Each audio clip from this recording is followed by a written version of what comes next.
Shalom, selamat pagi Ibu Bapak Saudara jemaat yang dikasihi oleh Tuhan Yesus Kristus.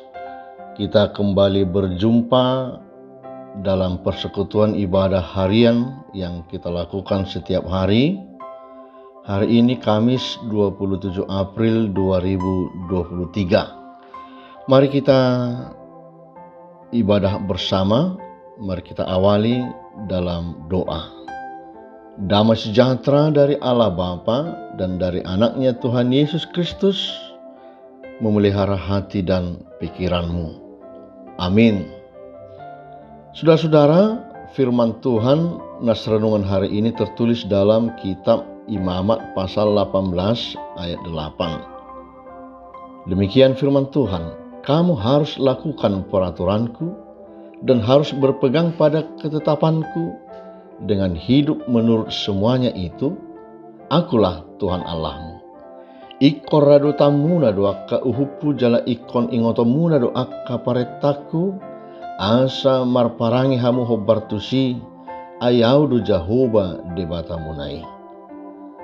Ibu bapak saudara yang dikasihi oleh Tuhan Yesus Kristus, kisah umat Tuhan bangsa Israel sangat sentral bagi kita menjadi bahan pembelajaran dalam perjalanan hidup sehari-hari dan juga dalam perkara-perkara iman.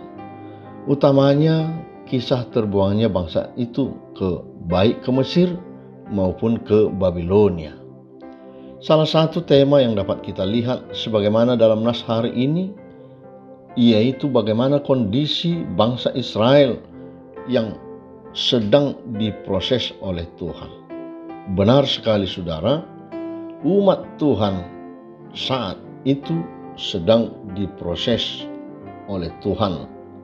Ketika Tuhan berfirman kepada Musa saat itu, bangsa Israel sudah keluar dari perbudakan di Mesir dan sedang menuju tanah Kanaan, tanah yang dijanjikan oleh Tuhan.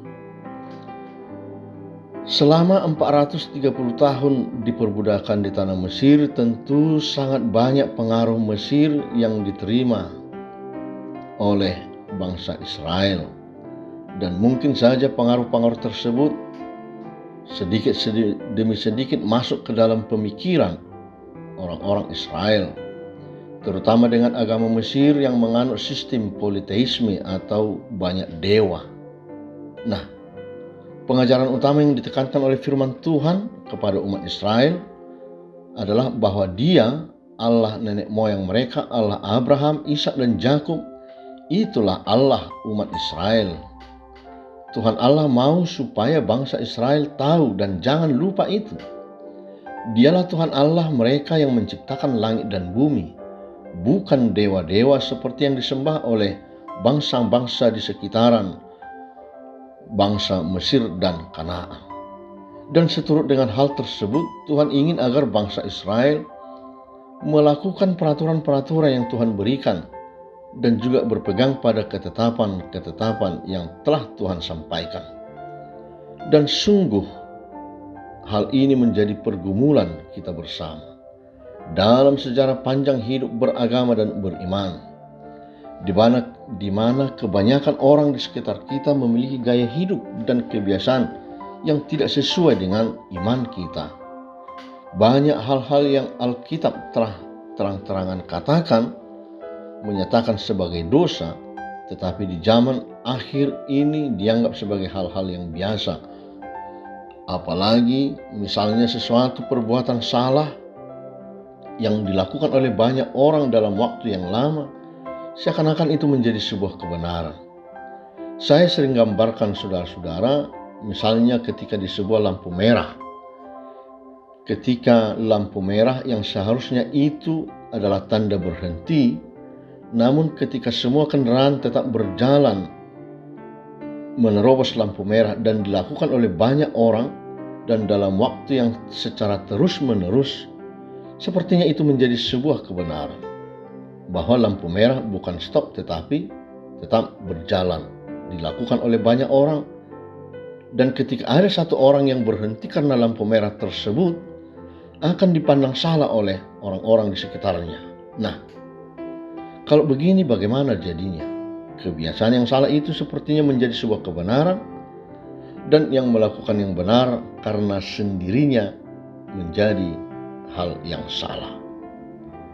Bapak Ibu Saudara-saudara yang dikasihi oleh Tuhan Yesus Kristus, tidak jarang kita dihadapkan dalam kondisi seperti ini, baik dalam kehidupan di tengah-tengah bertetangga dan terutama di dunia pekerjaan, yang mungkin orang-orang di sekitaran kita melakukan yang bertentangan dengan firman Tuhan. Dan ketika kita melakukan yang benar dengan sendiri, mungkin kita menjadi orang yang dianggap salah dan dianggap bodoh.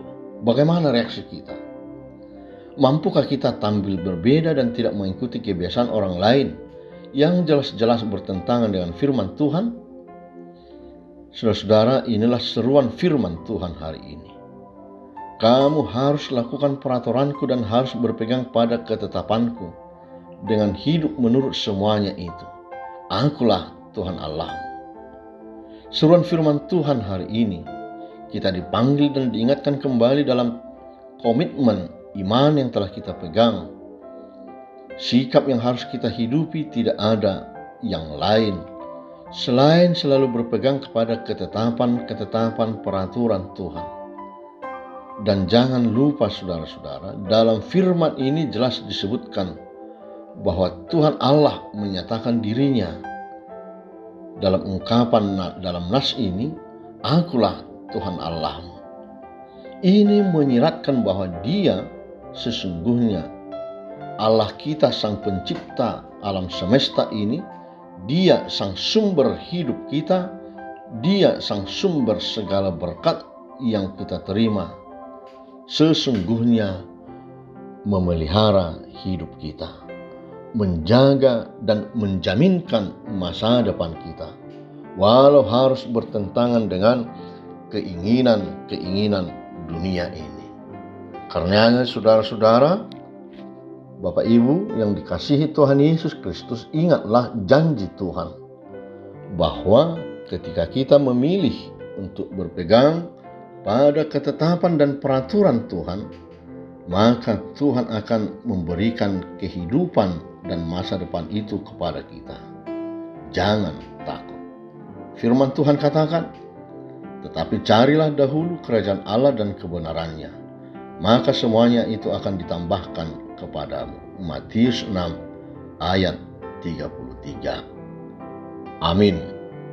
Mari kita berdoa. Allah Bapa dalam Yesus, terima kasih Tuhan, firman-Mu meneguhkan iman kami, hati kami, bahwa kami akan selalu berpegang pada ketetapan Tuhan, dan hidup kami telah dijaminkan oleh kuasa Tuhan.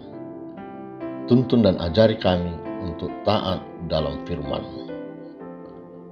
Amin. Anugerah Tuhan kita Yesus Kristus, kasih Allah Bapa, dan persekutuan dengan Roh Kudus menyertai-Mu. Amin.